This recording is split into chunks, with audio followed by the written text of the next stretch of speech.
Hi all. Today I want to explain about Snowflake architecture. Firstly, what is Snowflake? Snowflake is a cloud-based warehouse which is designed to allow data storage, processing, analysis and share data securely that are faster, easier to use and far more flexible than traditional data warehouses. Snowflake works on SaaS model. SaaS stands for software as a service. SaaS allows users to connect to and use cloud-based apps over the internet. It is a data platform which supports the most common standardized version of SQL. ANSI, American National Standard Institute. It is a combination of shared disk and shared nothing architecture. Shared disk architecture is an architecture that is used in distributed computing in which the nodes share the same disk devices, but each node has its own private memory. In this architecture, the disks are accessible from all the cluster nodes. Shared nothing architecture is an architecture that is used in distributed computing in which each node is independent and different nodes are interconnected by a network. The disks have individual nodes which cannot be shared. We have three different layers in the Snowflake architecture. They are database storage layer, query processing or compute layer, cloud service layer.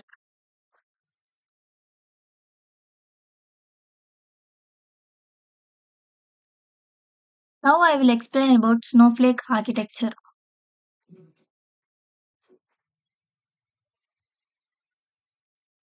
In this diagram, we can observe the different layers in Snowflake architecture. The storage layer stores the data in the different databases. Compute layer executes the query by using virtual warehouses taking the data from storage layer. At last, the cloud service layer will manage or organize everything. Let me explain each layer in depth. Firstly, storage layer. It is the first layer in the Snowflake architecture where the actual data will be stored. Storage layer consists of centralized data storage.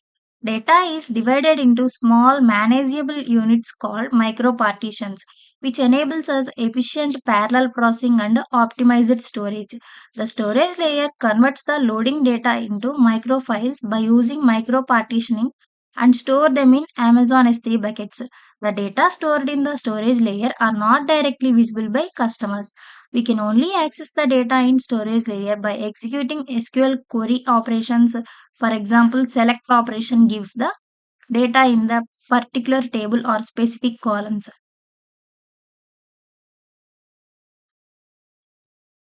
In this image, we can see the data is stored in columnar format. This layer stores the table data in columnar format, where traditional databases stores the data in row format. Here the row 4CSP 11 by 2 is stored in storage layer which is further divided into micropartitions and stored in columnar format as highlighted in the image. And then query processing or compute layer. It is the second layer in Snowflake architecture. This is the actual processing unit of Snowflake and this layer is like CPU. Our compute cost will also be calculated in this layer itself. As the name itself says us, this layer processes the queries, which means it executes the queries by using virtual warehouses. These virtual warehouses does not share their compute resources with another virtual warehouse. Each virtual warehouse is independent and linked with the database storage. When we execute a query, the data is taken from storage layer to the virtual warehouse and then query is executed, and all this execution process happens in the execution layer. In this image we can see that the data is collected from database and using query we execute the query. At last, cloud service layer. This layer is popularly known as brain of Snowflake and it is the third layer in Snowflake architecture. It manages everything and we cannot do anything in this layer.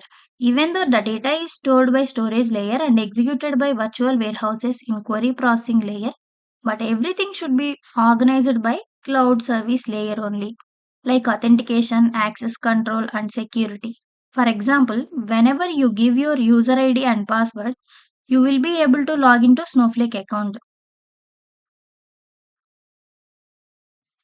This is the authentication process which will be taken care by cloud service layer.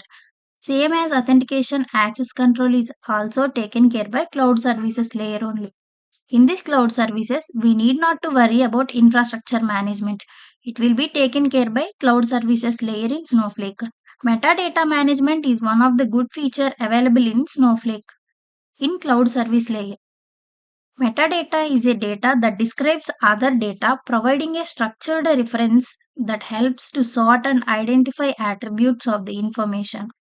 Query optimization is also the good feature available in cloud service layer. Query optimization, metadata management, and security will be taken care by cloud service layer. Thank you.